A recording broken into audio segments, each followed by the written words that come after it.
ya, yang akan disampaikan oleh Bapak dosen kita, kemudian tamu kita dari Malaysia ya. Jadi sekarang tuh kita belajarnya nggak hanya di Indonesia aja ya. Kita coba beralih ke negeri seberang seperti itu.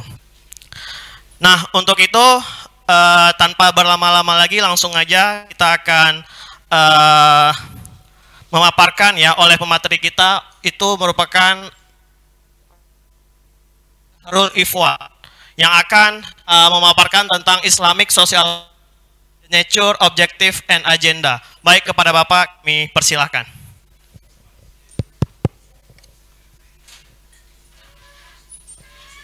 Mungkin kita sampai jam 15. Untuk bahasa Indonesia dari Islam, saya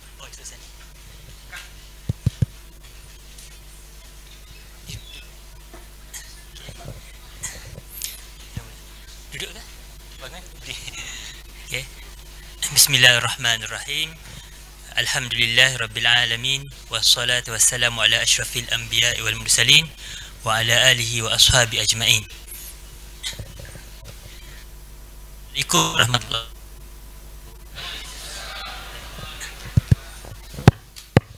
Cek. Yang saya hormati Bapak Profesor Dr. Hafaz Fulqani, dosen-dosen dan adik-adik mahasiswa semua. Apa khabar semua? Okay, saya rasa logat ataupun dialek kita agak berbeza, tetapi saya akan cuba memberi perkongsian yang teman-teman semua boleh fahami, insyaAllah. Dan saya akan campur juga antara English dan juga bahasa. Kuliah petang ini santai saja. Sore. Kuliah sore ini, siang ini santai saja, insyaAllah. Jadi teman-teman semua, saya daripada Malaysia dan saya berada di negeri Terengganu, wilayah Terengganu. Pernah dengar Terengganu? Pernah? Tak pernah? Sebelum ni back. Ini kalau daripada Aceh naik mobile sampai Terengganu 8 hari. 8 hari ke 8 jam? 8 hari kot saya guna Google. So kena lalu sampai ke Palembang, kemudian naik ferry, kemudian pergi Terengganu. Itu yang biru tu. Jadi di gambar sebelah itu adalah capital dia, ibu kota dia, Terengganu, namanya Kuala Terengganu. Sama seperti Aceh, negeri Terengganu ataupun wilayah Terengganu majoritinya adalah Muslim. Dan di sana ada juga syariah Islam. Ini kerana majoriti Muslim. Sebagai contoh, di negeri Terengganu, di wilayah Terengganu, hari Jumaat adalah cuti umum, tidak bekerja. Hari Jumaat. Hari Jumaat, 1 jam sebelum solat Jumaat, semua kantor, toko, semua perlu tutup. 1 jam sebelum solat Jumaat. Hari Jumaat sudah cuti, dan tambah pula bisnes mesti tutup sebelum 1 jam sebelum solat Jumaat. Kemudian sinema, pawagam, sinema, betul. Apa di sini? Bioskop. Perlu diasingkan, dipisahkan antara penonton lelaki dan penonton perempuan. Dan iklan di luar sana, muslimah perlu berhijab. Itu ciri-ciri Islami yang ada di wilayah saya sahaja. Kalau adik-adik semua pergi ke Kuala Lumpur, enggak ada semua itu. Semuanya bebas. So negeri Terengganu, wilayah Terengganu dan Kelantan sama seperti Aceh. Tapi rasanya tidak setegas Aceh lah kot. Kan? Next. Saya daripada Universiti Sultan Zainal Abidin. Sultan Zainal Abidin adalah Sultan Terengganu yang dahulu. zaman dahulu, zaman penjajahan British. Jika di Indonesia, Belanda, Holland, di Malaysia British. Kan? Jadi Sultan Zainal Abidin ini adalah sangat terkenal dengan beliau begitu tegas dengan British, sehingga British tidak dapat menakluki Terengganu sehinggalah kematian beliau. Dan sebelum beliau meninggal, wafat atau mati, beliau menulis satu perlembagaan constitution kepada Terengganu, iaitu Terengganu antara negeri yang pertama mempunyai constitution. Maksudnya pemerintah tidak boleh buat sewenang-wenangnya pada negeri ini. Itu di Terengganu. Dan nama beliau diabadikan sebagai nama Universiti Sultan Zainal Abidin. Di wilayah saya cuma ada 3 universiti sahaja. Dan ini universiti yang utamalah di negeri saya. Jadi ini gambarnya, kita ada beberapa kampus. Jika ada kelapangan, boleh datang ke Terengganu. Terengganu mempunyai pantai yang cantik. Pulau-pulau pun cantik di Terengganu. Boleh untuk di Terengganu juga suasananya seperti Aceh, aman, damai, tenang. Kan? Okay, next. Okay, saya sebenarnya di universiti saya merupakan daripada fakulti perniagaan, sama juga seperti teman-teman di sini, fakulti perniagaan, fakulti bisnes, perniagaan dan pengurusan. Namun saya juga diberi tanggungjawab untuk membangunkan sebuah center namanya Islamic Social Finance Research Center. Itu lebih ke arah penyelidikan. Okay, next. Okay, jadi ini sedikit saya punya latar belakang. Jika ada kurang faham, boleh angkat tangan saja. Saya juga dosen. Okay, yang merah itu adalah saya punya ijazah sarjana muda daripada Universiti Mu'tah, Jordan. Okay, di sebelah itu Jamiah Alul Bait, itu Universiti Al Bait, juga di Jordan. Saya punya S2 sarjana. Dan kemudian setelah dua peringkat di Jordan, pada tahun 2015 saya melanjutkan pengajian doktoral saya, PhD saya di University of Aberdeen. Di mana University of Aberdeen ni? Siapa tahu?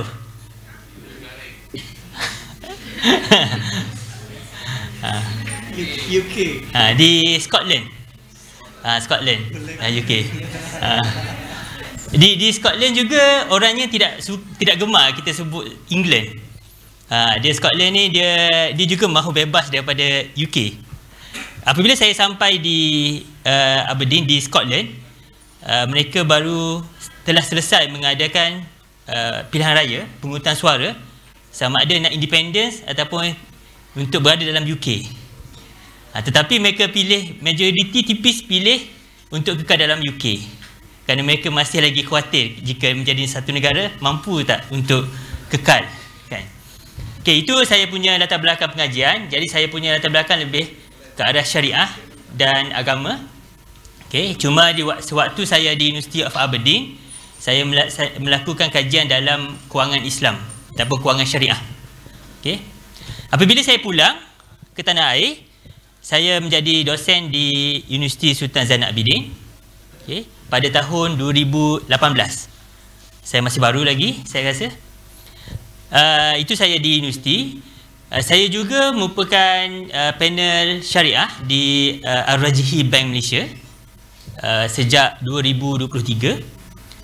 Okay, dan pada tahun ini saya juga merupakan panel syariah di Cook Bank pertama.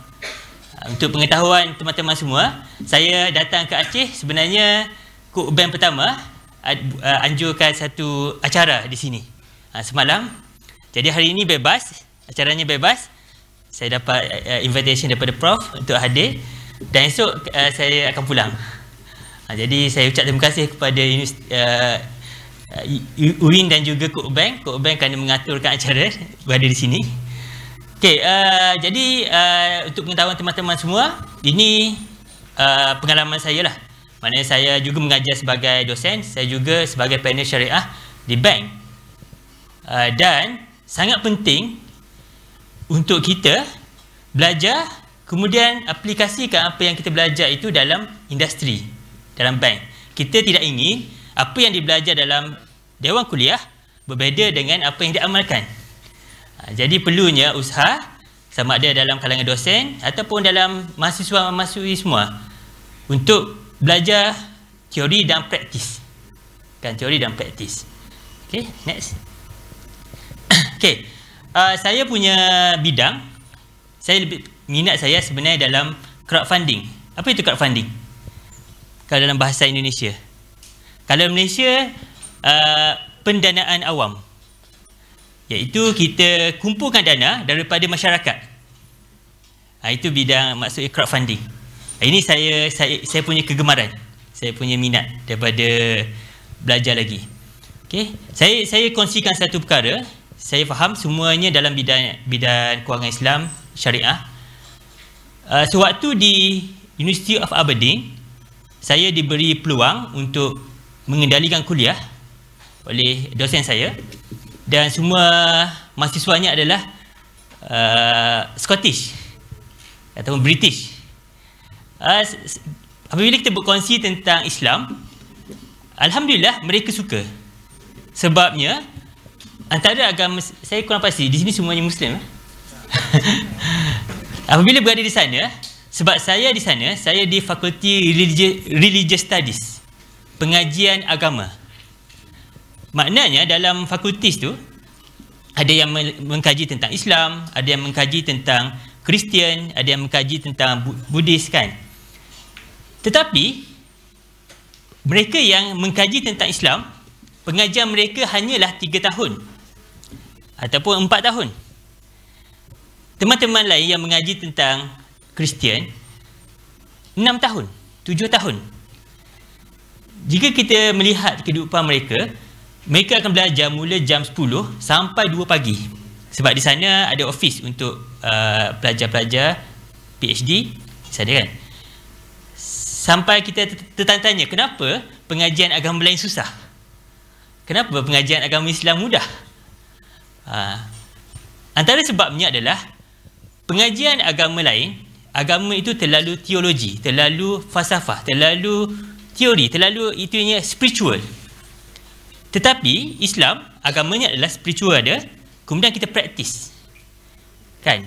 Bila kita praktis, spiritual dengan amalan itu lebih hampir, lebih mudah difahami dan tidak mengelirukan. Itu yang pertama. Maknanya kalau sebut syariah, sebut Islam, di barat mereka memahami, kita juga praktis. Kan? Kita juga praktis.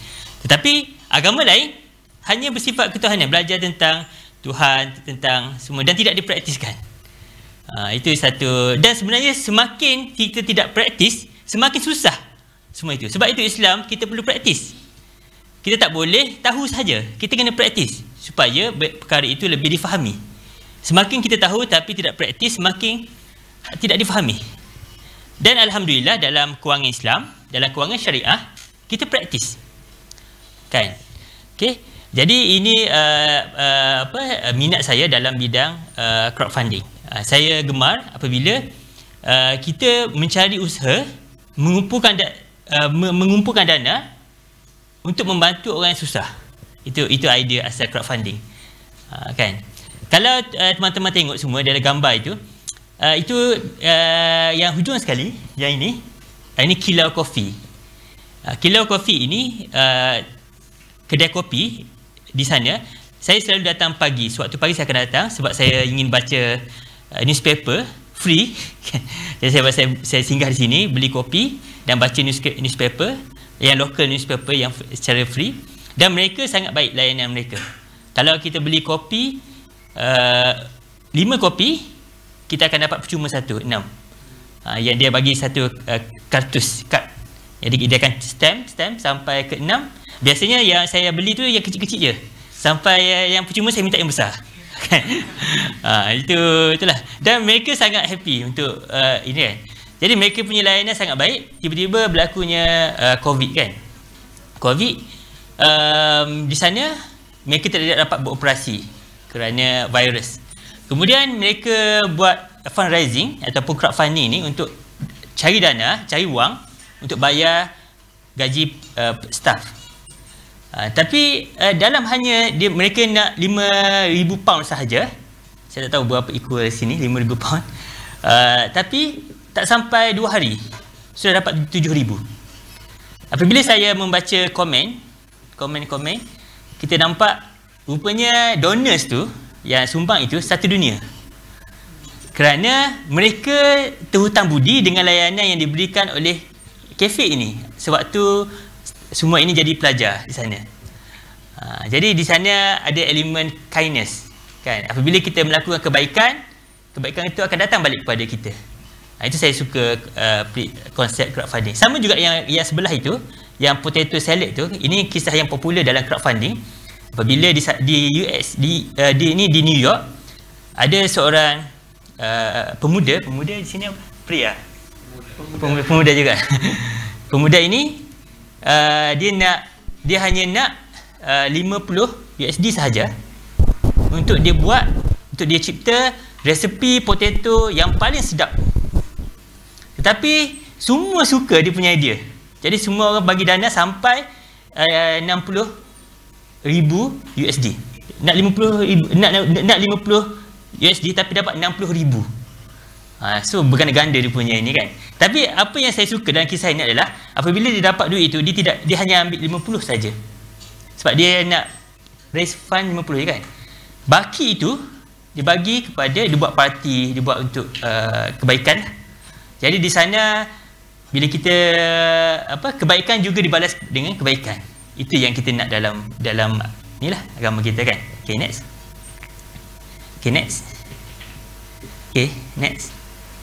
Okay, sekarang ni tajuknya adalah Islamic Social Finance. Sebab tu saya di University of Aberdeen, apabila saya memberi kuliah, alhamdulillah banyak kuliah berlangsung dengan baik.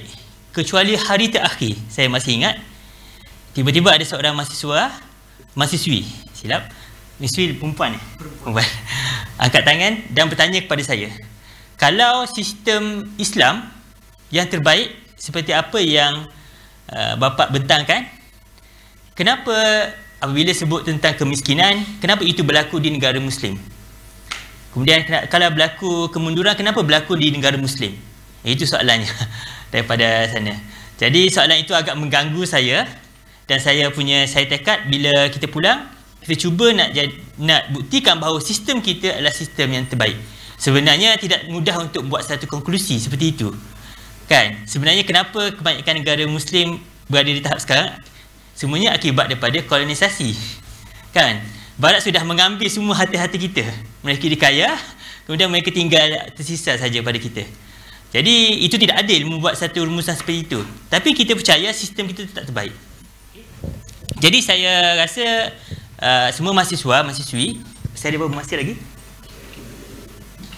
Masa? Okey. Apabila mahasiswa-mahasiswi belajar tentang keuangan syariah, apa yang difahami tentang keuangan syariah? Apa yang semua faham tentang keuangan syariah?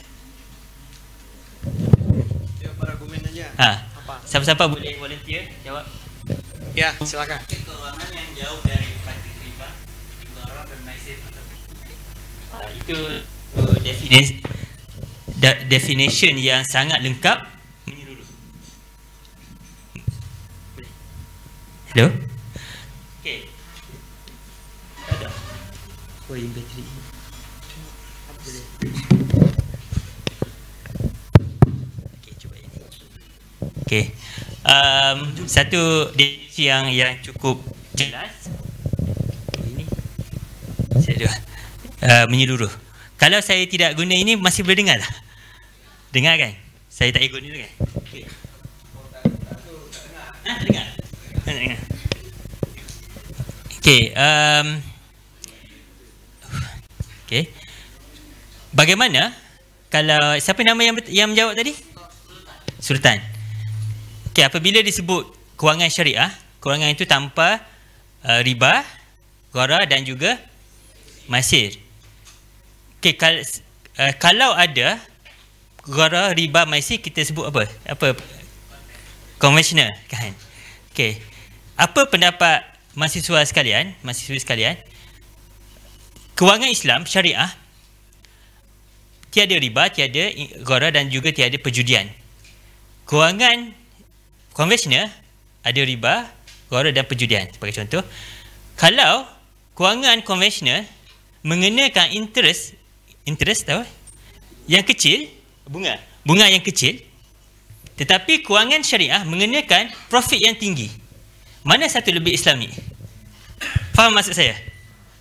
Sebagai contoh, di sebuah negara di Bangladesh, apabila wujudnya microfinance, kewangan untuk tolong susah, okay, sistem itu menggunakan konvensional tetapi dengan bunga yang rendah dan untuk orang yang susah. Itu yang faham Tapi kewangan Islam, kewangan syariah, profitnya tinggi dan hanya untuk customer yang kaya. Jadi apa pendapat mahasiswa semua? Ada nak bagi pandangan? Mana satu lebih baik? Ataupun saya spesifik saya, mana satu lebih baik? Ada yang ingin menjawab? Yang konvensional ada bunga tetapi rate-nya murah dan dia membantu orang susah. Dengan kewangan Islam yang profitnya mahal, kemudian tidak mahu selektif dalam customer, hanya customer yang kaya saja. Ada Sultan nak jawab? Di praktik konvensional mereka menetapkan keuntungan dari praktik pinjaman. Dalam Islam praktik pinjaman tidak boleh ada tambahan. Kalau di praktik syariahnya seperti murabahah, jual beli dengan tambahan di praktik pinjaman. Jadi boleh kalau marginnya. Maksudnya kalau orang nampak hikmah, tahu hikmah, kebaikan, orang nampak konvensional lebih baik dalam kes tadi itu berbanding dengan syariah. Jadi apa ya komen jawapan daripada Sultan? Kalau yang patut syariah lagi mahal, lagi buat orang sengsara. Tetapi yang bunga ini lebih murah dan lebih membuat orang bahagia. Tak boleh. Tak boleh terima. Jadi kita inginkan kewangan Islam juga murah juga. Itu solusinya. Ini satu fakta yang kita perlu terima hakikat dalam kita, dalam perjuangan sebagai orang yang menegakkan syariah. Kita perlu fikirkan juga amalan kita mesti patuh syariah, mesti syariah compliant, dan juga kita juga mesti menunjukkan hikmah syariah. Hikmah syariah iaitu wisdom syariah. Perkara yang sama apabila saya berada di UK. Kalau semua boleh tengok di Aberdeen sangat terkenal dengan pub ni apa, arak tu mengata-kata, tetapi regulasi mereka sangat ketat yang menyebabkan tiada kes, hampir sepanjang saya berada di sana tiada kes orang yang mabuk. Sini mabuk juga yang langgar yang kacau orang ataupun bawa kereta langgar orang sampai mati, tiada kes di sana. Tetapi di tempat saya kan, bukan di Terengganu lah, walaupun kita mengharamkan arak, tapi ada juga kes orang yang mabuk masih lagi melanggar orang dalam kereta kan. Jadi macam mana kita nak membuktikan kepada masyarakat bahawa syariah yang kita bawa juga, kita patuh syariah dan juga kita juga ada kebaikan, dipanggil sebagai maslahah. Itu adalah tugas kita semua. Jika ada yang mendakwa perbankan syariah seperti itu, kita perlu terima hakikat. Dan itu bermakna usaha kita belum selesai. Kita kena cari jalan. Sebagai contoh, mungkin kita kenakan profit yang lebih tinggi, agak tinggi sikit daripada satu. Yang pertama saya nak cerita yang tadi tu, perbandingannya kurang sesuai. Kerana kebanyakan yang interest juga tinggi. Yang tadi itu, yang interest yang rendah untuk golongan tertentu, kita juga ada microfinance untuk membantu itu. Jadi comparisonnya perlu adil. Kan? Jadi tapi kita juga perlu faham bahawa sebagai dalam usaha untuk kita menegakkan syariah, kita jangan lupa di sana ada hikmah dia. Perlu kita tegakkan juga. Sebagai contoh, apabila orang itu solat, apa yang Allah sebut? Inna solata tanha 'anil fahsya'i wal munkar. Orang yang solat itu tidak akan melakukan perkara fahsyak dan munkar. Tapi adakah orang yang solat itu tidak melakukan? Kan? Ada yang melakukan.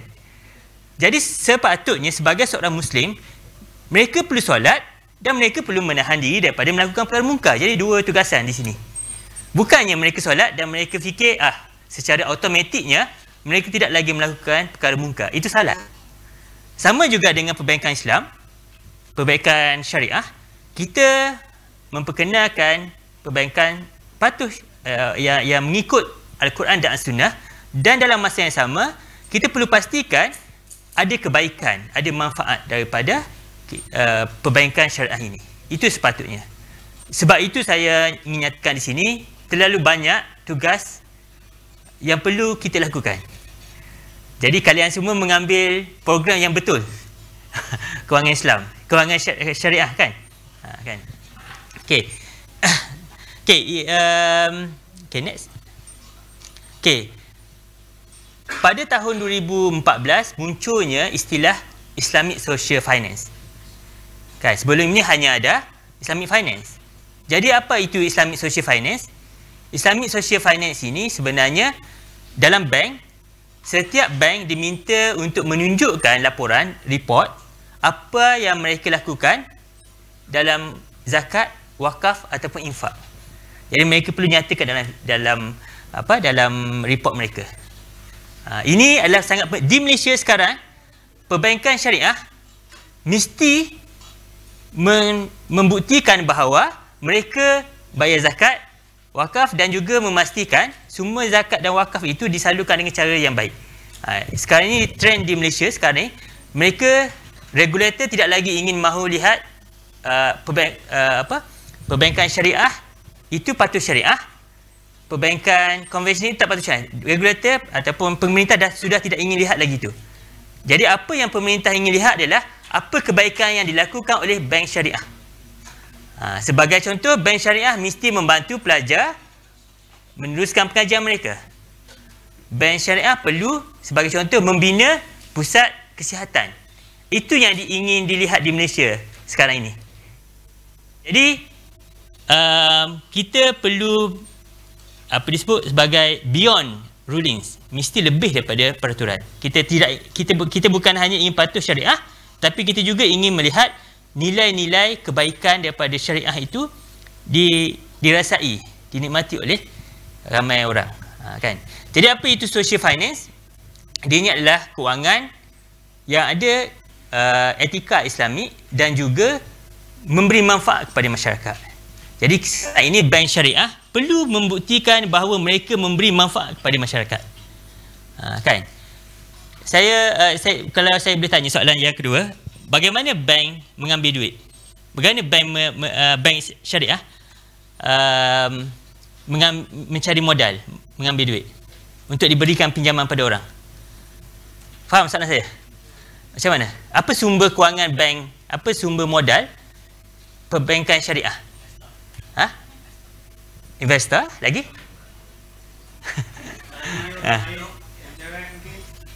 Ada lagi yang lain?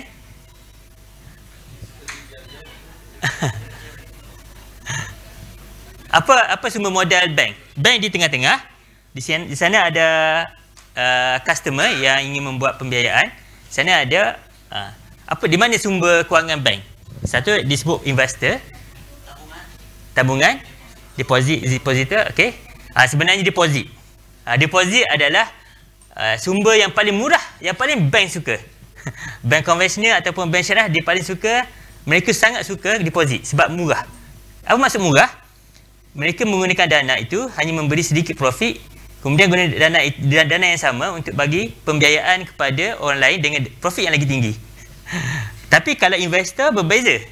Investor mengharapkan meminta profit yang lebih tinggi. Dan juga investor yang tinggi. Maksudnya bank tidak suka sebenarnya. Kan bank suka deposit. Tetapi itu adalah konsep bank konvensional dan juga bank Islam. Tapi apa yang sekarang ini membezakan bank Islam juga sumbernya adalah daripada zakat, wakaf dan juga infak. Supaya dengan dana ini, zakat, wakaf, infak ini adalah kewangan sosial Islam. Dana ini boleh digunakan untuk membantu orang susah. Kan? Pernah dengar Qardul Hasan? Apa maksudnya? Profit, tanpa profit kan. Di Malaysia tidak dibenarkan menggunakan qardu hasan. Hanya perkataan qard sahaja. Apa beza antara qardu hasan dan qard sahaja? Siapa boleh jawab? Apa beza antara qard dengan qardu hasan?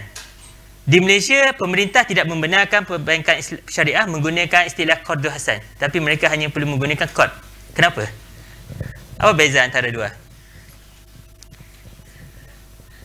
Okey, kalau qardul hasan, apabila kita memberi pinjam wang kepada orang, mereka boleh tidak bayar ataupun bayar. Sebab itu namanya hasan. Tetapi kalau qard saja, mereka perlu bayar. Jika bank syariah memberi pinjaman atas nama qardul hasan, nanti orang tidak ingin bayar. Kan? Jadi qard. Tetapi qard juga, pinjaman tanpa faedah juga adalah satu bentuk kebajikan. Kan? Kebajikan. Kebaikan. Kan? Okey. Okey, di Malaysia sekarang, kalau untuk pengetahuan teman-teman semua, setengah bank sudah membenarkan, sebagai contoh, duit zakat dibayar. Mereka membayar zakat, kemudian mereka mengambil wakalah zakat dan mereka menjadikan zakat itu sebagai qard yang tadi tu. Tanpa mengharapkan pinjaman. Maksud di sini, bank Islam bank syariah perlu menyediakan satu pembiayaan kepada korporat dengan profit yang tinggi. Yang kedua, mereka juga perlu menyediakan pembiayaan kepada orang yang susah, pada asnaf, kan. Barulah masyarakat akan melihat itulah beza antara bank konvensional dan juga bank syariah. Okay, next. Ini reportnya yang saya maklum tadi, Islamic Social Finance. Sebelum lagi. Ini report yang dikeluarkan oleh ICD. Kemudiannya menjadi trend yang mana bank Islam, perbankan syariah perlu juga menunjukkan dalam report mereka apa kebaikan yang mereka buat kepada masyarakat. Kalau di Malaysia, apa yang bank-bank syariah ini buat? Yang pertama, mereka membantu pelajar. Yang kedua, mereka membantu asnaf. Yang ketiga, mereka juga membantu untuk projek-projek green seperti solar, kan, semua itu. Dan di Malaysia ada 17 ataupun 18 perbankan syariah. Semua 18 ini perlu menyediakan report kepada pemerintah apa yang mereka buat untuk kebaikan masyarakat. Itu trend di sekarang. Next. Yang tadi saya berkongsi tentang di industri. Sekarang ni dalam kelas, bagaimana di Malaysia? Apa yang dipelajari di Malaysia dalam Islamic Social Finance? Jadi di Malaysia, pelajar apabila belajar Islamic Social Finance perlu fahami yang pertamanya adalah bank. Sama ada komersial ataupun welfare. Bank tijari. Kemudian crowdfunding. Kemudian wakaf. Kemudian Baitul Mal. Kemudian Islamic Microfinance. Ini yang perlu topik yang perlu dikuasai di Malaysia lah. Next. Ini sebenarnya apa yang disebut tadi tu, bahawa dalam Islam urusan muamalat kewangan ekonomi mestilah membawa kepada dua perkara ini. Yang pertama, wealth circulation. Kita mahu kekayaan itu diagihkan, digerakkan. Diagihkan tidak semestinya dalam bentuk infak, dalam bentuk zakat. Diagihkan juga berlaku dalam bentuk jual beli. Dalam bisnes. Maknanya di sini, sekiranya kita sebenarnya adalah digalakkan dalam Islam, sekiranya kita tidak mahu membeli sebenarnya, tapi kita membeli sebab ingin bantu rakan kita. Itu sebenarnya satu kebaikan dalam Islam. Sebab kita mengalirkan kewangan, kita mengalirkan duit kita. Sebagai contoh juga, saya bagi satu analogi. Dalam zakat, mahasiswa semua belajar zakat? Belajar. Sekiranya kita mempunyai emas dalam simpanan yang besar, kita perlu membayar zakat. Tetapi sekiranya emas itu dalam bentuk wang, kita membeli rumah, perlu tak bayar zakat rumah itu? Amount yang sama, satu kita simpan dalam bentuk emas, amount yang sama, jumlah yang sama, kita bina rumah. Yang bina rumah tu kena zakat tak? Yang emas kita simpan walaupun value-nya sama. Kenapa? Memang hadis sebut pasal ni kan. Maksud saya apa hikmahnya di sini? Sekiranya emas, ada yang jawab? Mahasiswa nak jawab? Kenapa jumlah yang sama tapi dalam bentuk emas perlu dikenakan zakat? Tapi jumlah yang sama kita buat projek, bisnes ataupun kita buat rumah tidak kena zakat. Kenapa? Apa hikmah dia? Sedangkan amountnya sama. Ada yang ingin menjawab? Volunteer? Siapa yang mau jawab? Silakan. Kita santai saja. Salah tidak mengapa. Yang belakang mungkin yang cewek.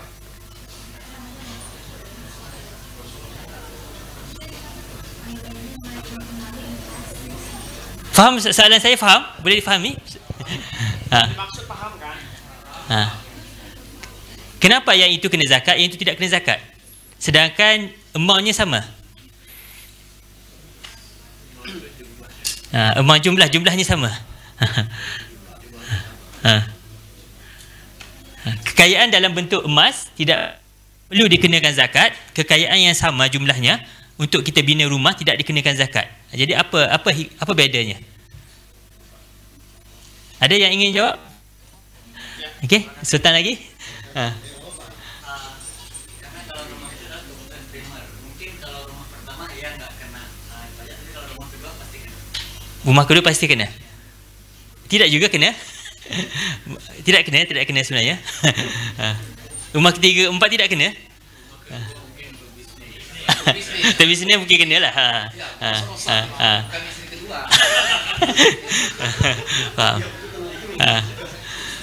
Okey, di sini kita nampak, kita lihat hikmah syariah.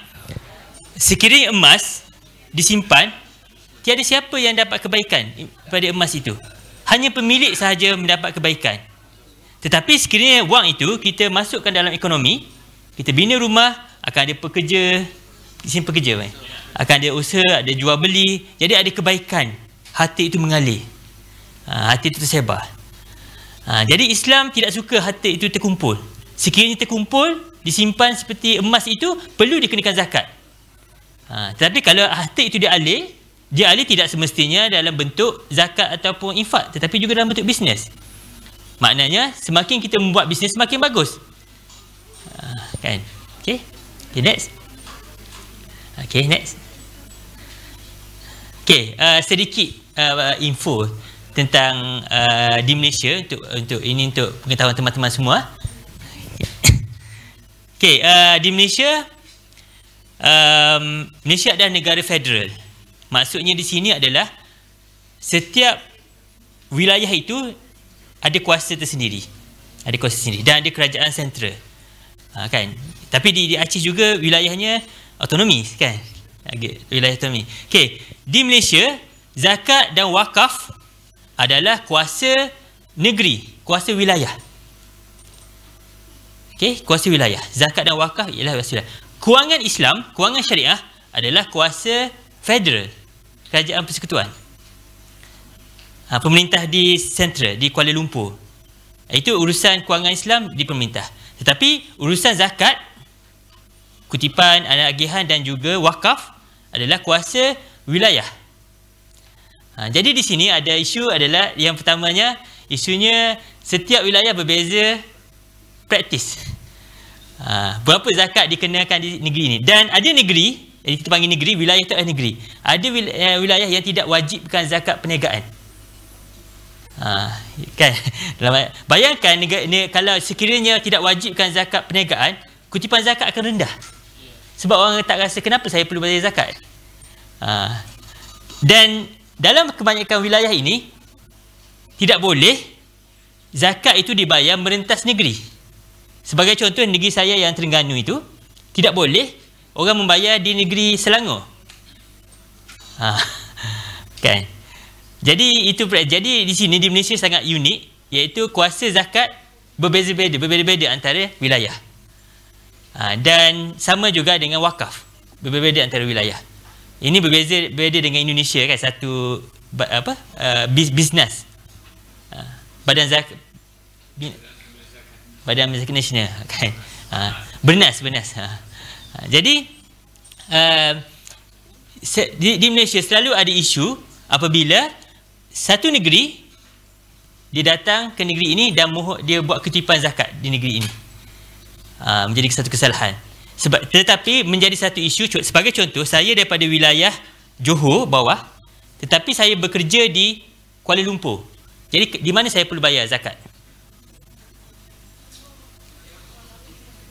Balik kampung atau di tempat saya bekerja atau di tempat saya tinggal?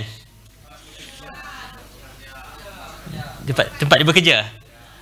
Kerana kita mengambil rezeki di situ, kan? Tetapi sekiranya pemerintah hanya memajukan satu kawasan seperti Kuala Lumpur, semua orang akan bekerja di sana dan zakat di sana semakin kaya. Itu juga tidak adil, kan? Jadi itu isu-isunya yang dan terdapat usaha untuk bagaimana cuma di Kuala Lumpur adalah ibu kota. Kuala Lumpur adalah negeri salah-satunya wilayah yang membenarkan zakat mereka dikongsi pada negeri-negeri lain. Tapi negeri-negeri lain, wilayah-wilayah lain tidak benar kongsi. Itu situasi di Malaysia lah. Jadi saya kurang pasti adakah situasi ini membuatkan kebelakang Malaysia agak kebelakang dalam ini, ataupun sebenarnya bagus juga kerana setiap wilayah mereka bersaing untuk membuktikan zakat mereka paling berkesan.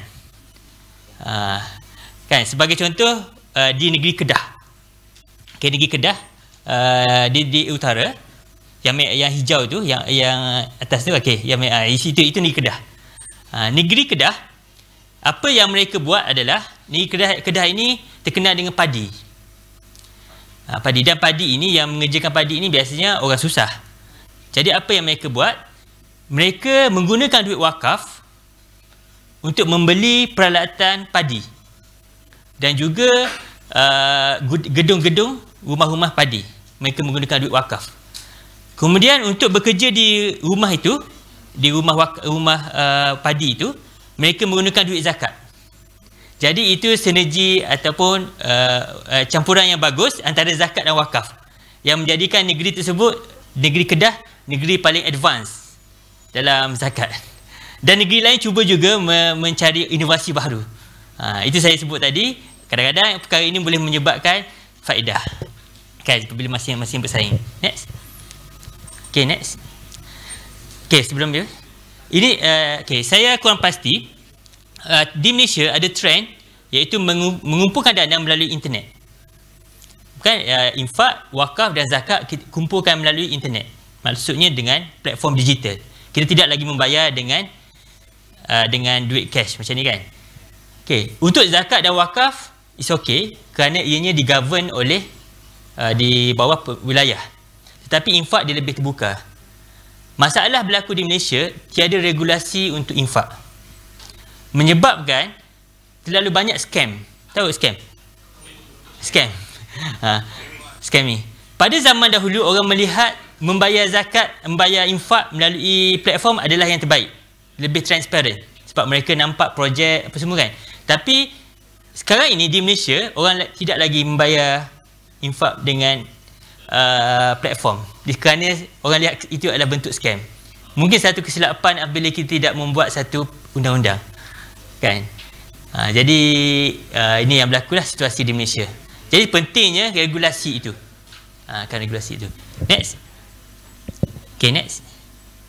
Ini badan-badan yang mengutip zakat di Malaysia. Next. Ini yang saya sebut tadi, VBI, Value Based Intimidation, yang mana pemerintah tidak ingin lagi melihat perbankan syariah ini sekadar patuh syariah, tetapi mereka nak value, kebaikan. Dan ini disebut dalam Bank Negara Malaysia, Central Bank of Malaysia. Dan pada tahun 2026, semua bank perlu membuktikan bahawa mereka, apa yang mereka buat dalam praktis mereka itu ada kebaikan pada masyarakat. Jadi itu saja saya punya perkongsian dari tanah seberang. Saya risau kalau saya berkongsi banyak, orang mungkin kurang faham. dengan dialek saya ataupun ni. Jangan saya tak even sekali saya di Terengganu, saya nak bercakap di Kuala Lumpur pun orang kurang faham. Ini dah merentas negara kan, sebab dialek. Tapi dialek dan bahasa ada itu keunikan yang Allah ciptakan dalam kepelbagaian.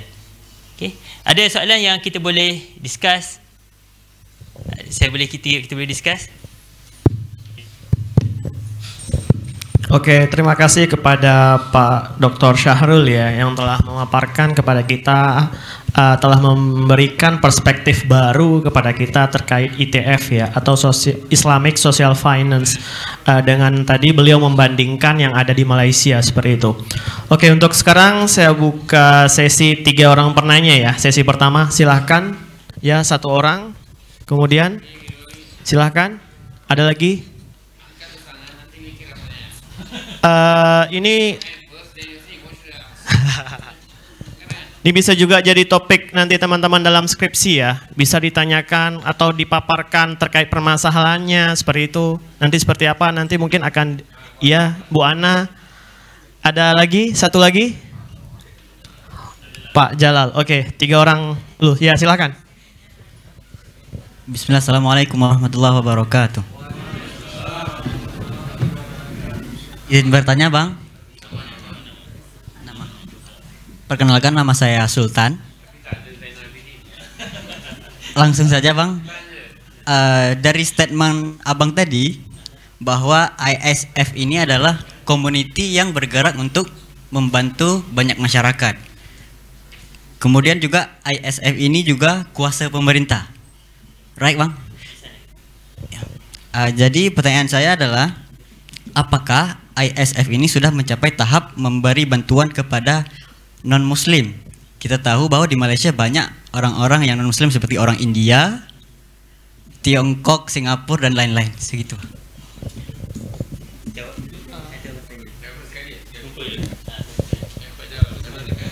Oh ya, boleh. Ya, auzubillahi minasyaitonirrajim. Assalamualaikum warahmatullahi wabarakatuh. Ya, Jalaluddin nama saya, dari dosen di Fakultas Ekonomi ini dan juga jurusan Ekonomi Syariah. Saya melanjutkan tadi apa yang Profesor sampaikan tentang tadi kalau memang emas tidak dikenain pajak gitu ya, sementara zakat gitu ya. Kalau rumah tidak gitu ya. Kalau di kami mungkin hampir sama seperti itu, tapi kalau di sana untuk rumah itu ada kena pajak nggak? Dan ada batas nggak? Ada minimum ya, jumlah area land for the building ya gitu. Ada nggak ketentuan di sana? Kalau di sini namanya PBB, pajak bumi dan bangunan gitu ya. Jadi pajak dan bumi dan bangunan gitu. Itu yang pertama. Yang kedua, bagaimana perkembangan? Oke. Yang kedua, tadi berbicara tentang social finance, tidak lepas dari kalau kami di sini JISWAP namanya, zakat, infak, sedekah dan wakaf, atau di ISF tadi ya, industri social finance gitu ya. Wakaf mungkin kalau kami di Indonesia tidak hanya wakaf materi, tapi case wakaf itu sudah cukup berkembang juga, dan walaupun memang secara regulasi sudah banyak. Bagaimana dengan Malaysia gitu ya? Padahal kalau lihat dari segi lain seperti zakat mereka sudah bayar lewat online, kita baru sekarang. Tapi bagaimana dengan wakaf di sana gitu, dengan cash wakaf khususnya, cash wakaf atau wakaf tunai? Itu saja mungkin ingin pencerahan. Makasih. Assalamualaikum warahmatullahi wabarakatuh. Waalaikumsalam warahmatullahi wabarakatuh.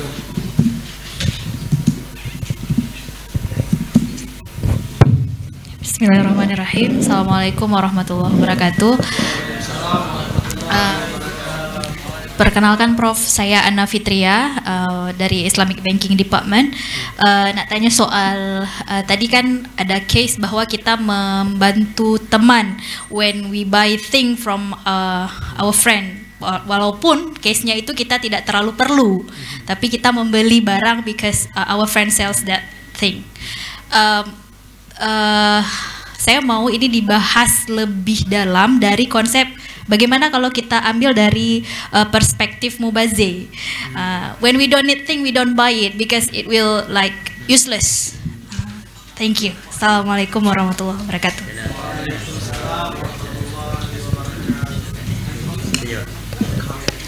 Okey. Soalan yang pertama,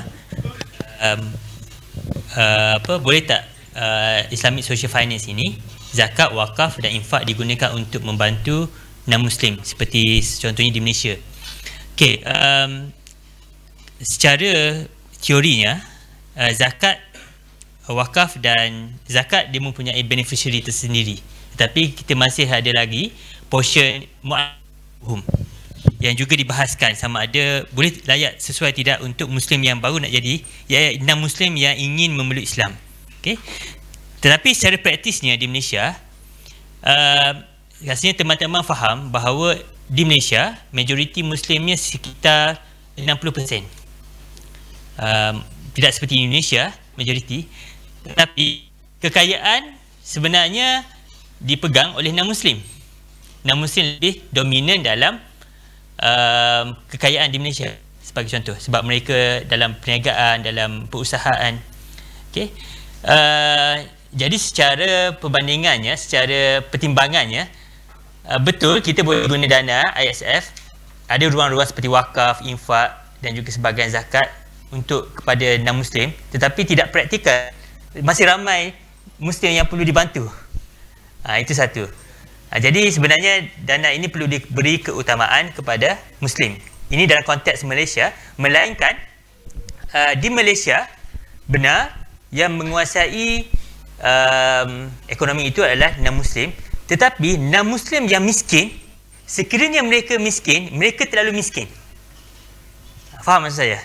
Yang Muslim, mereka mungkin tidak kaya, tapi mereka tidaklah terlalu miskin. Tapi ini kajian juga di Malaysia, yang non-Muslim yang sangat miskin, kan? Jadi juga harus dibantu. Jadi dalam hal ini sebagai contoh di Penang, apabila zakat ingin menghadiahkan tablet kepada pelajar, terutamanya sewaktu COVID, kan? Jadi mereka memberi saja dalam sekolah itu, sekiranya ada pelajar non-Muslim, mereka bagi saja tablet daripada duit zakat itu, kan? Atas alasan kita non-Muslim itu susah, sebab non-Muslim di Malaysia kalau mereka senang, mereka kaya, mereka tidak akan bersekolah di sekolah nasional. Kan? Jadi dalam hal ini kita membantu juga non-Muslim yang memerlukan. Ini kes lah.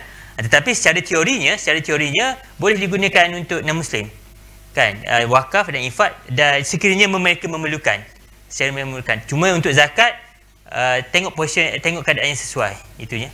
Tapi kondisi sekarang kita perlu bantu Muslim dahululah kalau di Malaysia tu, sebab Muslim banyak lagi perlu dibantu. Itu yang pertama. Saya menjawab soalan? Okey. Saya nak kongsi satu, sewaktu saya di ini perkongsian yang tambahan lah. Sewaktu saya di UK, saya bertemu dengan seorang dosen yang British yang bidang kepakarannya adalah zakat. Saya terkejut betul lah. Dia tak confident guna perkataan tu. Kan? Jadi saya jumpa dia secara personal. Saya tanya dia, namanya Dr. Samantha. Dr. Samantha, why you did your research in zakat? Kan? Especially in UK. Kemudian dia sebut pada saya, dia rasa ganjil kerana di UK negaranya bagus, maksud kebajikan dia jaga, istilahnya tiada orang mati kebuluran, tiada orang mati kelaparan, kerana itu adalah tanggungjawab government. Namun demikian, Islamic Center, pusat Islam di sana, mengumpul zakat. Ke mana duit zakat itu pergi? Itu yang pertama. Yang kedua, dalam zakat ini ada satu asnaf fisabilillah. Bagaimana di sana di UK mereka mentafsirkan fisabilillah, kerana ada laporan menyatakan mereka menggunakan dana itu untuk membantu kumpulan pejuang ataupun kumpulan teroris. Jadi itu ini apa yang saya ingin maklumkan, bahawa apa yang kita amalkan ini menarik perhatian juga daripada non-Muslim. Kan? Okey, untuk soalan yang kedua, apa tadi soalan?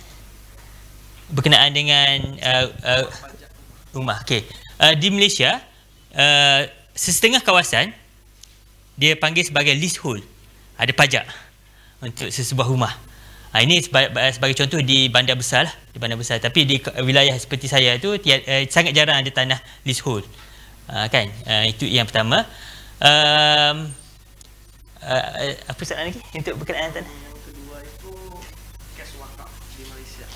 Cash yang leasehold tadi tu kebanyakannya, bagi contoh sekarang ni, dan part of satu leasehold, satu lagi adalah tanah wakaf di Penang.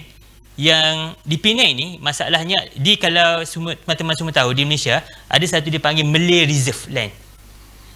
Sebab ingin memastikan di Malaysia ini terus dipegang oleh Malay, kerajaan Malay Reserve Land. Tanah ini hanya untuk Malay sahaja. Itu di Malaysia. Yang kedua, tanah wakaf di Malaysia tidak boleh diistibdal. Maksudnya tidak boleh ditukar kepada cash.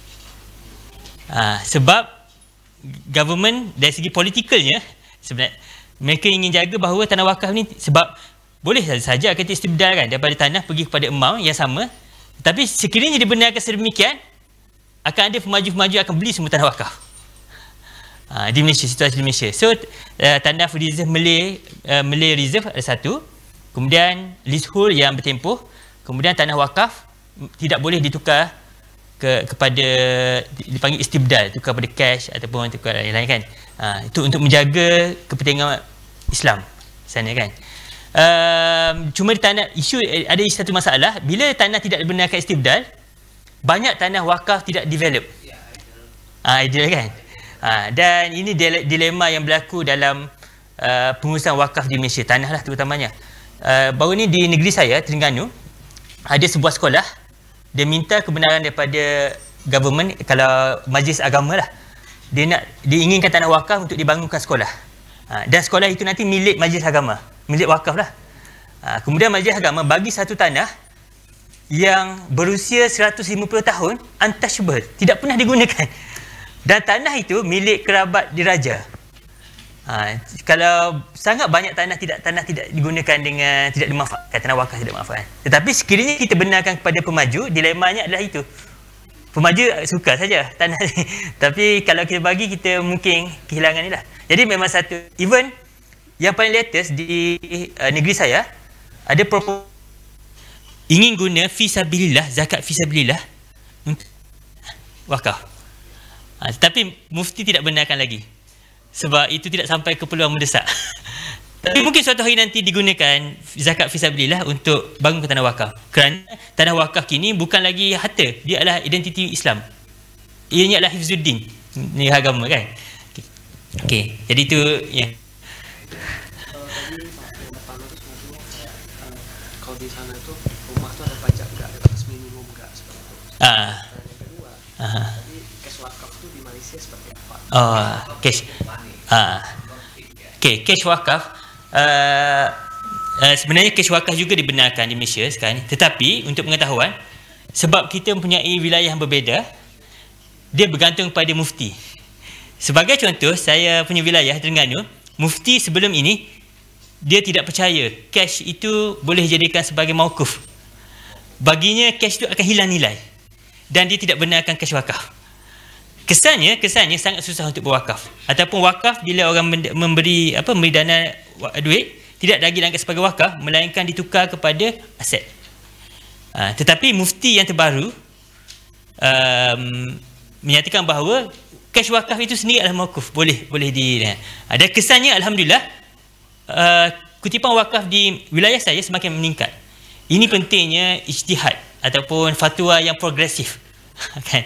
Tetapi mufti saya sekarang ni adalah bekas penasihat Datuk Sabri Harun.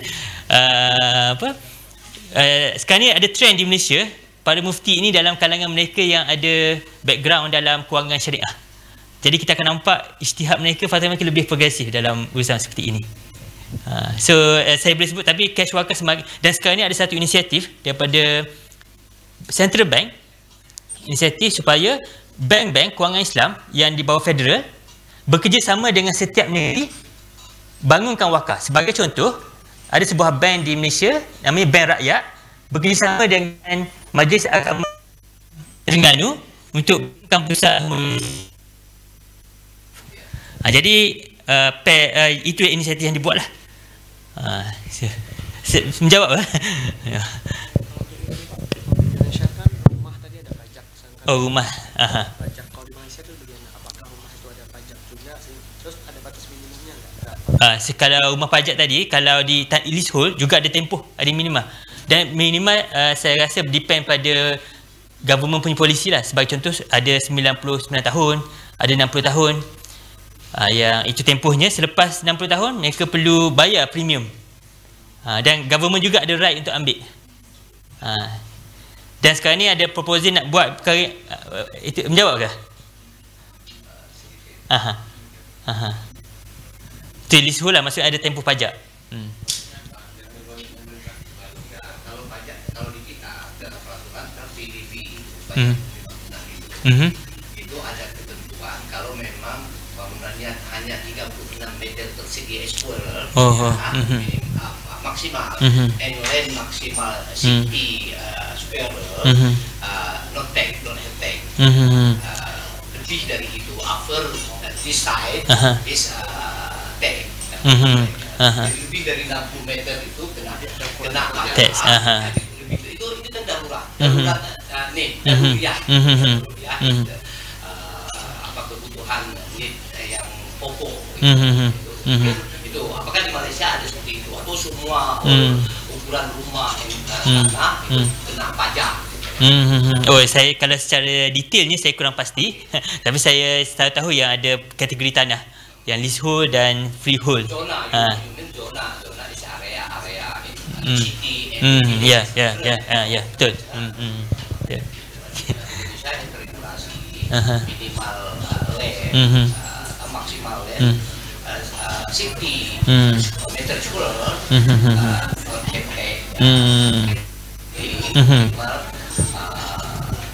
36 meter square. Rumah sederhana.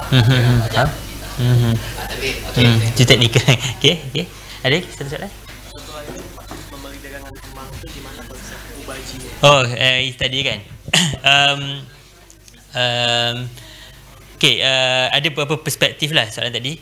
Kan sebenarnya yang saya maksudkan di sini adalah sebab sekarang ni kita ingin alihkan kewangan dana daripada orang yang kaya kepada orang yang miskin ataupun orang memerlukan, kan. Jadi di sini perlukan motivation. Sebab itu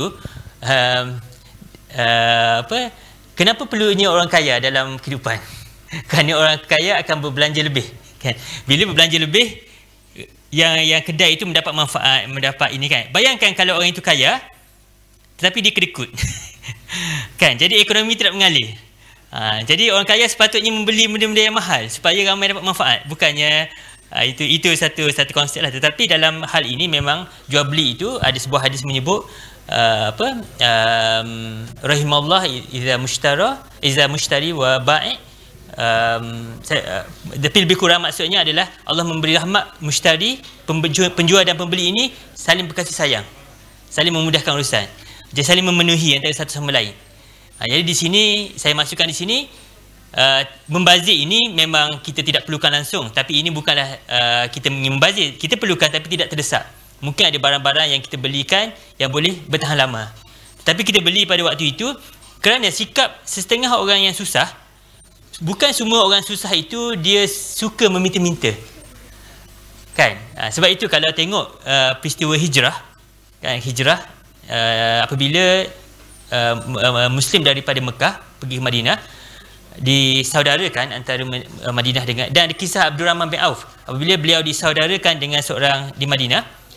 Jadi soalan pertama beliau kepada saudara beliau itu adalah di mana pasar, di mana market.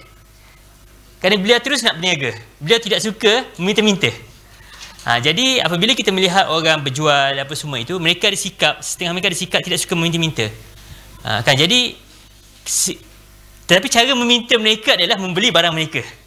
Jadi adalah satu bentuk kebaikan apabila kita memenuhi keperluan mereka. Semua orang yang menjual mengharapkan ada orang membeli. Dan apabila kita membeli, tidak semestinya kita membazirkan barang itu. Kita boleh bagi kepada orang yang memerlukan yang lain. Itu satu inilah, itu adalah satu bentuk kitaran kebaikan. Sekiranya kita tidak membeli, mungkin orang susah tidak mampu membeli. Ada satu model yang saya sangat suka di UK. kalau pernah dengar charity shop.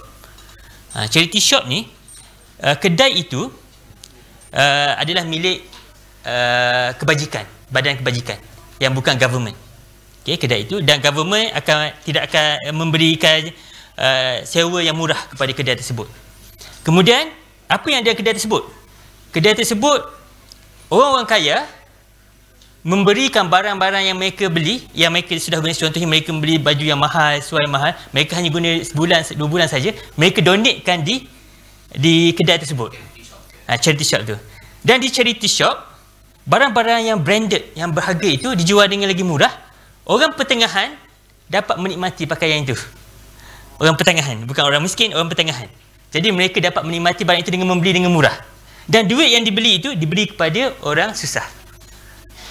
Kan? Dan siapa yang menjaga charity shop ni? Ini adalah golongan-golongan yang sudah berusia, yang sudah pencen, yang tiada kerja, mereka datang ke situ. Kan? Jadi saya nampak satu cantik dia punya social system dia. Ada orang kaya yang memberi sumbangan barangan, tidak memberi duit, memberi sumbangan barangan.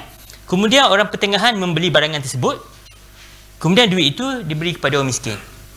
Dan orang yang sudah lanjut usia boleh menghabiskan masa di situ. Tapi agak lambatlah jika kita ke sana. Mereka sudah berusia nak berkira berapa kita boleh. Dan ada golongan lagi adalah sebab mereka tidak dibayar.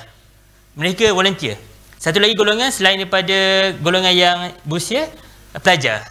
Sebab pelajar, mereka sebagai contoh, pelajar luar UK, mereka nak dapat language, mereka bekerja di situ secara volunteer.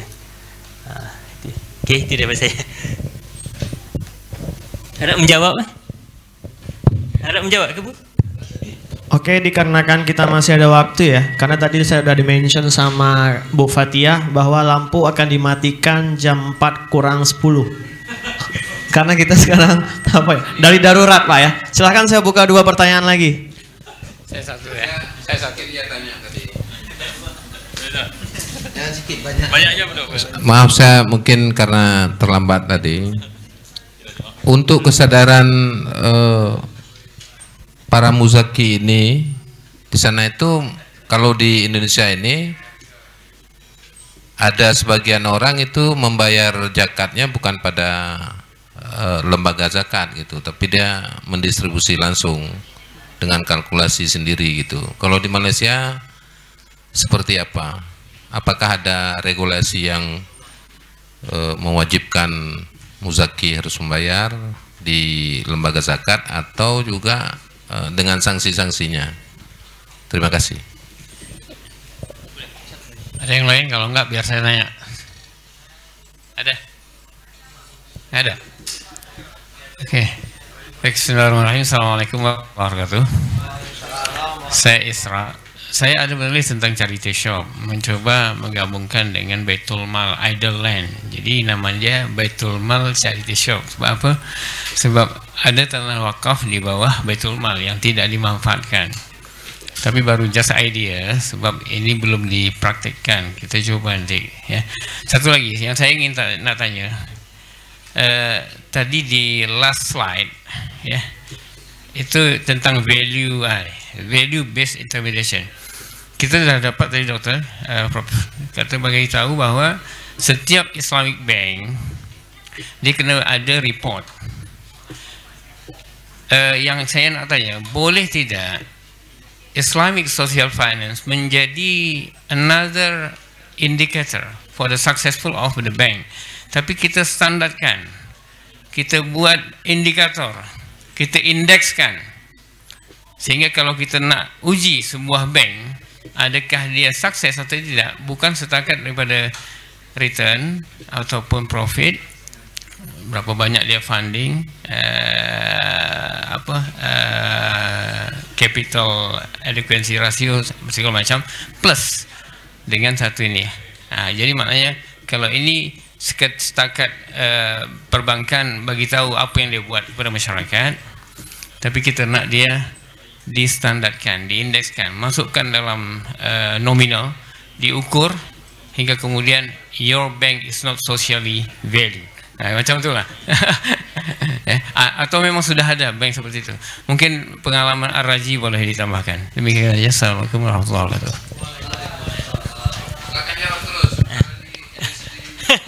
Okey. Okey, di Malaysia kuasa kutipan dan agihan zakat adalah di bawah dipanggil Majlis Agama Islam. Okey. Di Malaysia undang-undangnya adalah yang pertama tidak boleh membayar zakat luar daripada negeri, wilayah. Tetapi itu longgar, tiada undang-undang sangat. Tetapi undang-undang yang jelas adalah sesiapa yang membayar zakat selain daripada majlis agama boleh dikenakan denda. Ada peraturan, tak boleh bayar. Jadi timbul isu bagaimana sebenarnya kita juga dalam syariah juga ada yang Nabi juga ada hadis juga menggalakkan kita bayar sendiri. Satu sebagainya pada pemerintah, sebagainya sendiri. Ini penting juga sebab kadang-kadang kita lebih nampak siapa yang memerlukan. Kan, jadi kita nampak. Di Malaysia sejak tahun 2005 ada satu konsep yang diperkenalkan adalah wakalah zakat. Wakalah zakat. Konsep ini macam mana? Kita bayar dahulu kepada majlis agama. Okey, bayar. Kemudian kita boleh claim 1/8 daripada amount itu untuk kita agih sendiri. Jadi dalam hal ini sebagai contoh, kalau saya bayar, kemudian kita dapati ada saudara kita yang susah dan dia betul susah. Kalau dia ingin mohon isi borang daripada lambat kan. Jadi saya pun mohon daripada wakalah zakat itu dan bagi kepada beliau. Cuma ada salah faham di Malaysia. Ramai melihat wakalah zakat itu ialah duit dia. Duit mereka.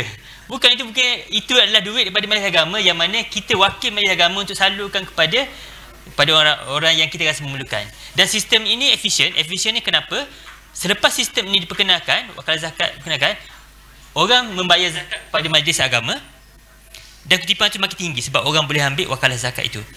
Dan wakalah ini bukan hanya berlaku pada individu, tetapi berlaku juga pada korporat.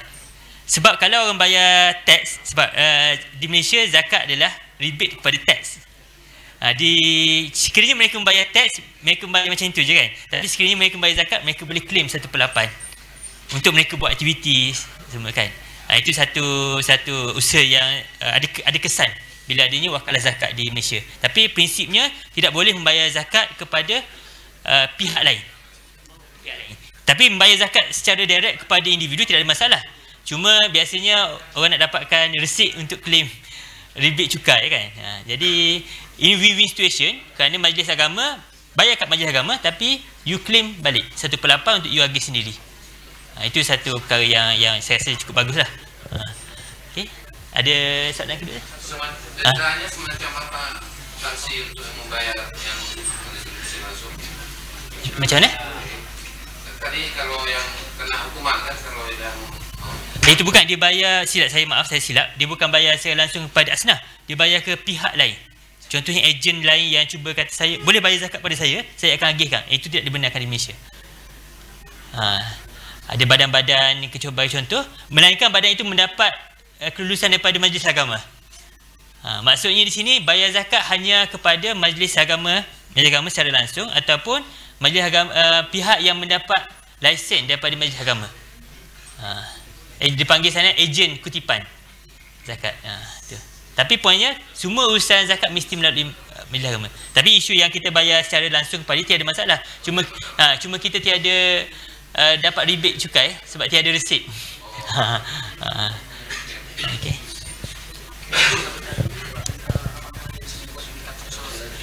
Oh, VBI.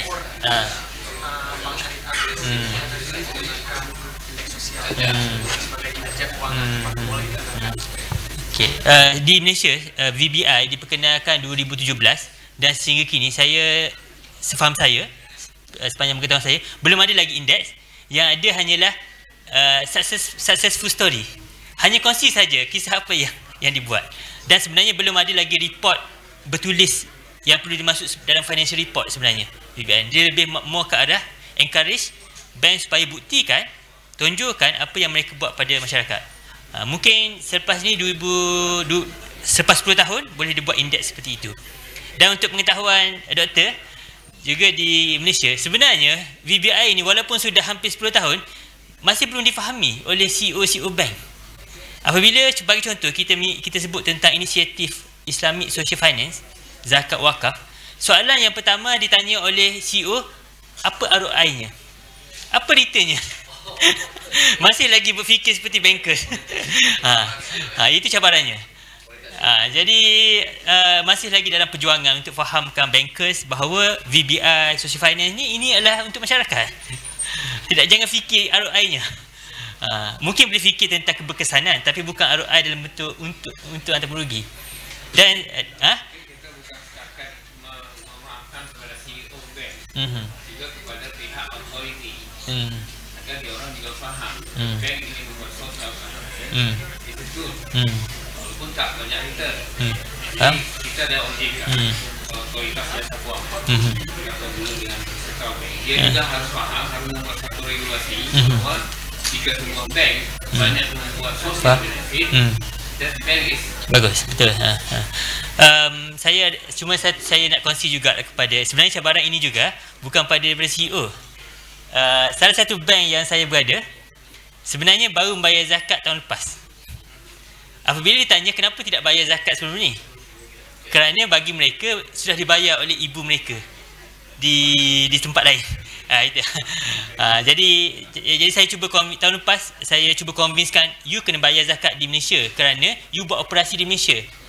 So you bukannya satu lagi perkara yang bahaya juga, saya punya pendapat di Malaysia benar Central Bank galakkan bank-bank Islam syariah supaya memberi zakat semua, tetapi mereka tiada kuasa untuk regulasi. Sebagai contoh, apa yang berlaku, ini kisah benar, sebuah bank menggunakan zakat wakalah tadi, gharimi, untuk membayar kepada pembayar mereka yang default. Bagi saya itu salah guna. Dan dalam hal ini Central Bank tiada kuasa, sebab kuasanya adalah pada wilayah-wilayah. Jadi saya punya pendapat bagus bank sudah mula aktif dalam urusan zakat, tetapi perlu ada satu regulasi. Indonesia ada satu kali kasus mereka menggunakan dari sumber dana non halal. Itu untuk charity. Itu okey. Yang denda itu. Faham? Cuma yang inilah zakat ini, sepatutnya zakat itu tidak boleh digunakan untuk bagi kepada mereka penghutang customer yang default. Backup. Gharimi tak boleh sebenarnya. Okey, siap. Ada siapa lagi saya bagi konklusi ke? Okey, saya ingin mengucap sebagai konklusi pada lecture hari ini, saya ingin mengucapkan terima kasih, jutaan terima kasih kepada terutama pada Bapak Prof Hafaz kerana menjemput saya pada hari ini. Dan ini sebenarnya adalah antara lecture pertama saya, tapi sebenarnya saya kali pertama baru sampai di Indonesia. Jadi selalu bertangguh untuk pergi ke Indonesia. Dia ini kali pertama alhamdulillah sampai di Aceh dan terus dapat bagi lecture di sini. Jadi saya ucap terima kasih atas jemputan ini dan saya harap akan ada lagi lah peluang-peluang seperti ini insya-Allah. Jadi saya serah kepada moderator. Oke, baik. Terima kasih kepada Bapak Pemateri, Bapak Syahrul atas materi yang sangat luar biasa. Jadi di sini kita bisa dikenalkan dengan ISF ya, Islamic Social Finance. Di dalamnya itu ada beberapa komponen lagi. Salah satunya ada zakat, wakaf, infak, dan qadar hasan. Tentunya ini berguna untuk apa? Ya, untuk kesejahteraan masyarakat yang mencapai keadilan sosial. Mungkin sistem kapitalis atau sistem sosial sistem kapitalis sama ini yang berada di negara belum mampu menciptakan keadilan sosial. Mungkin ini salah satu ikhtiar kita bersama seperti itu ya, para akademisi dalam menciptakan suatu sistem yang tujuannya apa? Agar terciptanya keadilan sosial bagi seluruh rakyat Indonesia. Oke, sekian dari saya, lebih dan kurang saya mohon maaf. Saya tutup. Wassalamualaikum warahmatullahi wabarakatuh.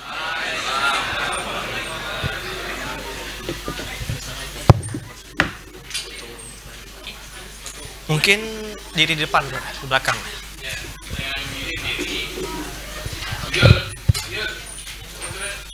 Kita berdiri.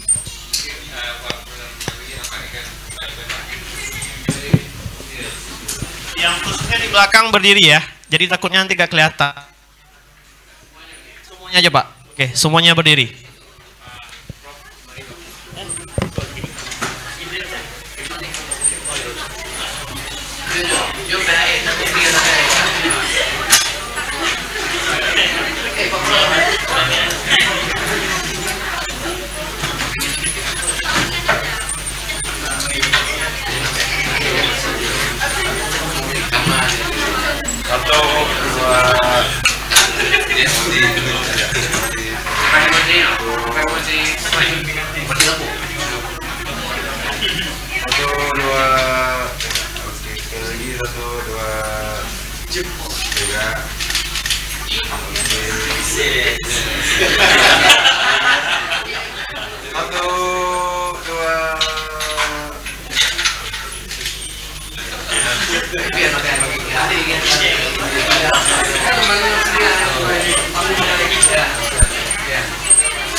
Yang kemarin gimana Pak?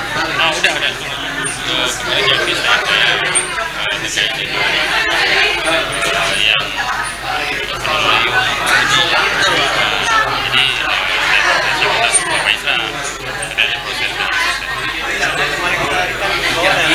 ada diskon Pak? Gimana? Nggak tahu. Tapi lagi proses. udah tanya Pak Isra katanya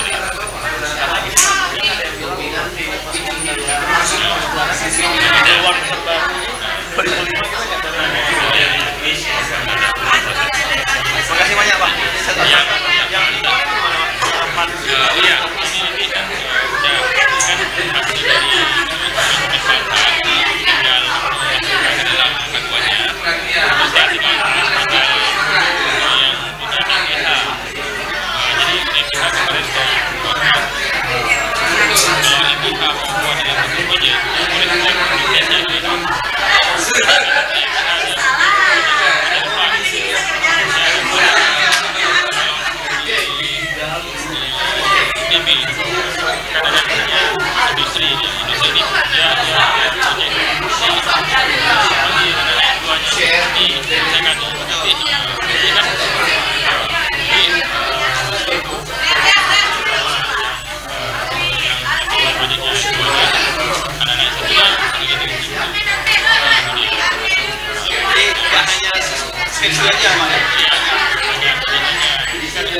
hasil dari manfaat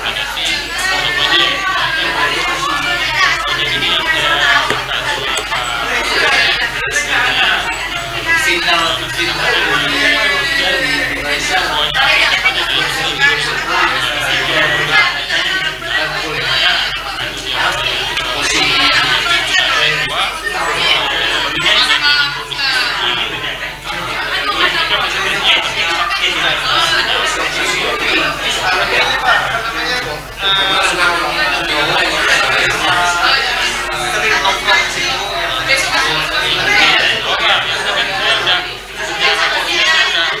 masukkan ke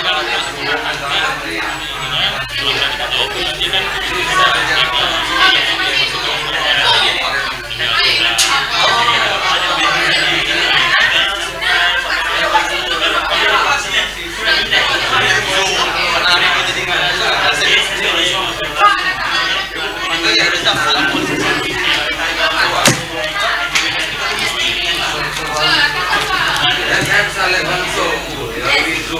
Jadi ETH kemarin kalau ETH membuat dengan satu proyek boleh kita menggunakannya itu industri ini skripsi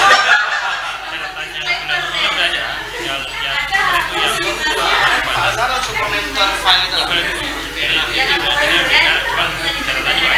hasil beberapa tambahan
Profesor sudah sholat, kita berjamaah sholat dulu ya. Bagian itu, bagian itu. Saya bisa ditek nggak sholatnya? Ditek aja. Nggak bisa di gitu. Tapi nomor sama kemana mereka dibanding ke Brunei ke ITB kayaknya pulang. Ada apa itu langsung integral. Ada apa dari? Tapi kayaknya enak kalau matematika kayak ini pak. Ini ada bukannya. Atau enggak mikro advance. Akuntansi enggak? Akuntansi. Lele. Pak. Bagian Harus matikan dulu ini ya. Ini matikan dulu. Oh iya ini. Sampai pumpa.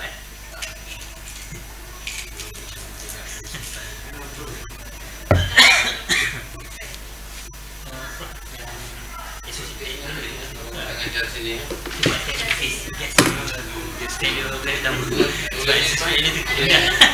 Nanti aku masuk universiti tarik balik universiti saja juga nak kena bagi yang saya juga bagi cash value sekarang ni dia seorang ada tapi dia benci oh tu apa bisa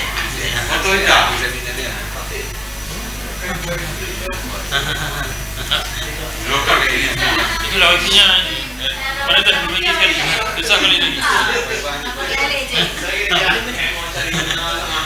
sebab universiti pun kadang-kadang ni lah itulah kadang ya tercara kadang-kadang dia pun baru daftar dia memang staf di Indonesia dia jaga alumni Kadale. ya Jadi ya, ngobrol mahasiswa, kesannya Romeo.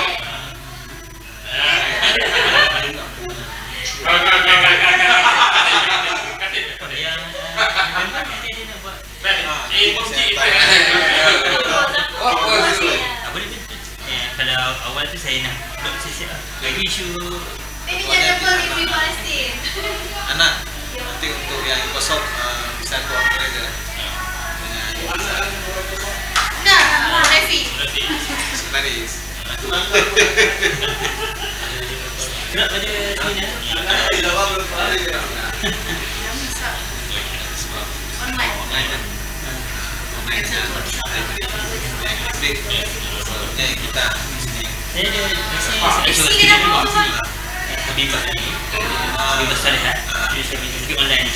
Oh ya, ada. Dia pun dapat best presenter. Ini sedang menjadi gambar dia. Dia video lah. Dalam video. Apa tadi apa? Video.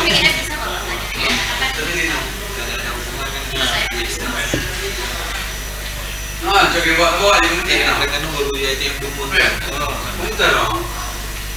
Dia dengan bentar.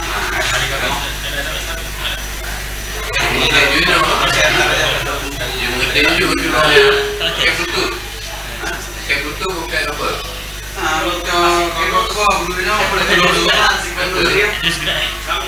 Berarti kabel lah.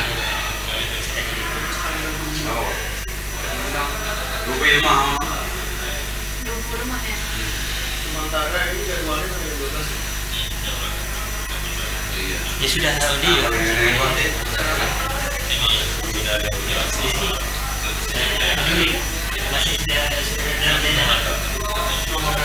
Ruby dengan tiga. Nah, okey, jangan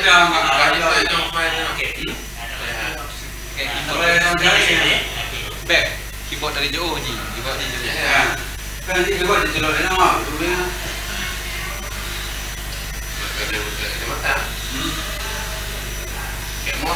Jom, tekan foto identik lelaki. Dan kamera motor mak kayu kat belah. Anak. Buat sinyal sirajul pun mak. Rajul. Kau nak congnya nak HP ni udah banyak lah.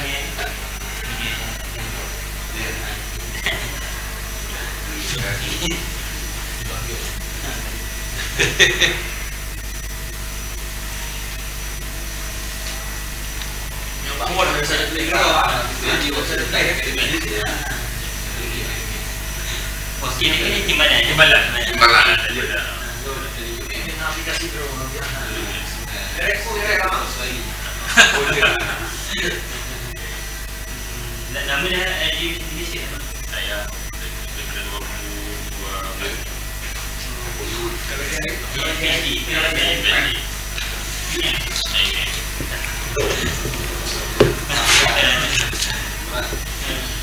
Jadi kan, orang mau tanda tangan yang bagus, ini tanda tangan. Ada di praktik kerja lah. Praktik lain tak ada. Masih di sini kan?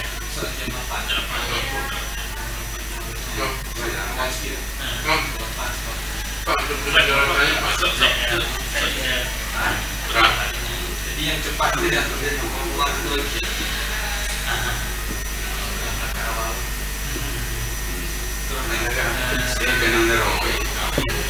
Di mana tak pernah apa ya?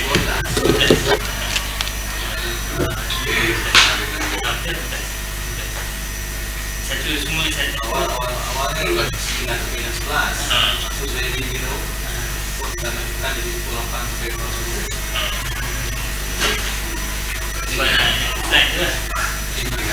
Tapi esok pulang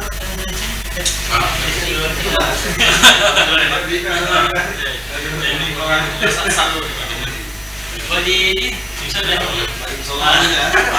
saya uniknya kalau begitu. Saya lagi pun pagi masih ini. Ya, kok bisa ya? Kamu sudah pakai mesti saja bantu sok kan anak tu dia gini tu. Ada tanya kan? Betul. Kamu pakai hero. Ini nama vendor. Kalau buat kamu tu laptop. Mana yang lagi dah mau letak kalau jadi agak naik. Ternyata ada itu ya kan? Item. Ini mana ya?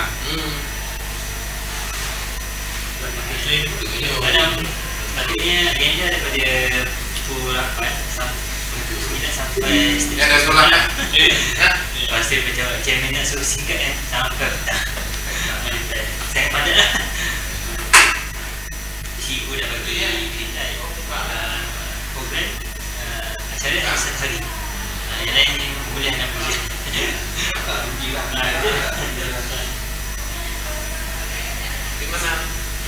Saya tunggu juga tadi. Ya. Maksudnya lupa ya. Pak Fitri. Ya. Ya, Mak. Absen.